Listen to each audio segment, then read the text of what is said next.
And to the stories, high levels of insecurity, specifically in some communities of Benue State, north-central Nigeria, have been identified as the reason for huge untapped human and economic potentials, leading to underdevelopment, which needs to be addressed as an issue of urgent national importance.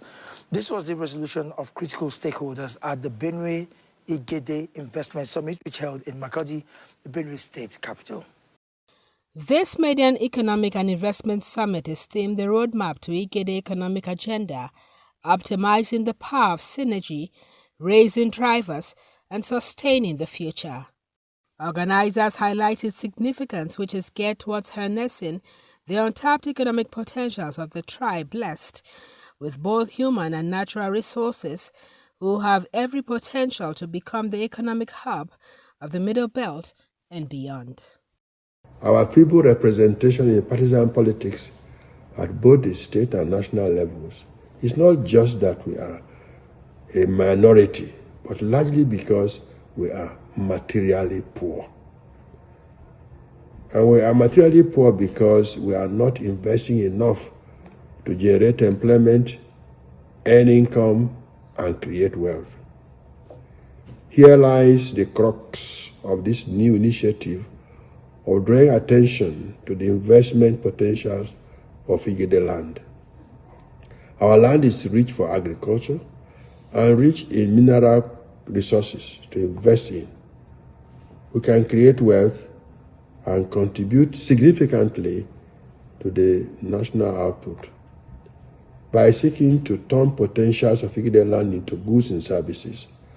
Our request for infrastructural development from the state and federal government will find better expression. We have the brains, and we can attract even more brains from elsewhere once we make our environment investment friendly. This summit serves as a beacon of hope, not just for the Igede youth alone, but for every diligent individual who is passionate about making significant impact in the world of economics and investments. The past year have seen an unprecedented evolution in global economic landscape, driven by relentless technological advancement. From the rapid growth of digital currencies to the rise of artificial intelligence, we stand at the threshold of a future that we could only dream a few years ago.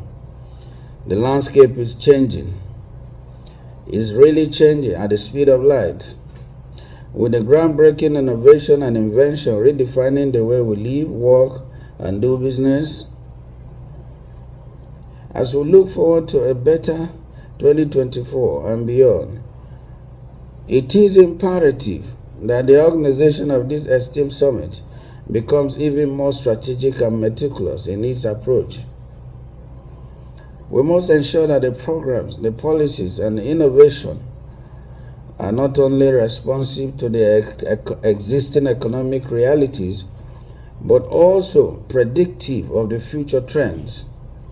We must embrace the agility and the foresight in our planning, execution, and assessment. We are hoping that from this summit we will discuss what is required to set up the vocational training center so that those who doesn't have the opportunity of going to universities or tertiary institutions should be supported, to do well in whatever endeavors they choose. So it's not just purely for those who are up there doing businesses. We're also considering those who are at the bottom of the pyramid. An initiative the Commissioner for Science, Technology and Innovation, Nike Warawants, sustained. Today is the beginning of a birth of a nation. Reverend Father Hyacinth Alia has said this time and time and time again. And by the time the budget is out, you will see that his direction is that we must operate from the competitive advantage. And what is our competitive advantage in Benue State? It's agriculture. And that is what these people have brought forth to be the fulcrum of creation of wealth. And so what it means, therefore, is that two different people thinking aloud. Because the nation has never discussed with him before this, neither had earlier ever interacted with them in that level. But they have discussed, they have come to agree